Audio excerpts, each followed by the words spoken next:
अर्थमन्त्रीले बीआईडीमा पैसा खायो भन्छ भनाइ हो नि ल ठिकै छ नि त बीआईडी गाडीले आजको बजेट भाषण कहिले ल्याएको आज राति ल्यायो भनेको छ हैन आज के अरे बिहान कि बेलुका अनि चाइनामा बीआईडी आज छिराउँछु भनेर बनाइदियो होला त गाडी एकैचोटि चाहिँ के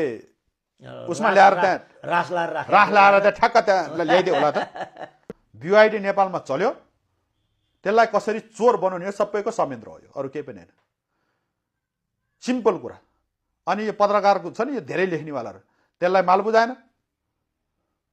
एडभर्टाइजमेन्ट मानेर बुझाएन ठोक्न सुरु गर्थे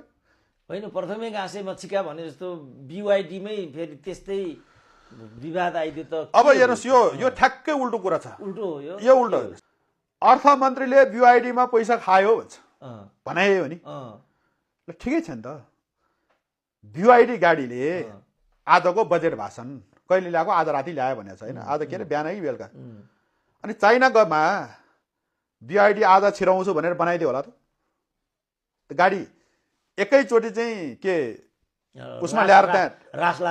लाएर त्यहाँ ठ्याक्क त्यहाँ ल्याइदियो होला त यस्तो ननसेन कुराहरू छ के एउटा अर्थमन्त्रीले चाह्यो भने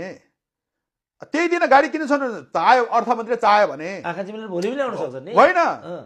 20 दिन अगाडि नै तिमी गाडी सबै छिराइहाल है म बजेट बढाइन्छ भन्न सक्दैन सक्दैन भन्नु न ओभरनाइटै किन गर्नु पर्छ ओभर बेकारको कुराहरू कि सबै बेकारको कुरा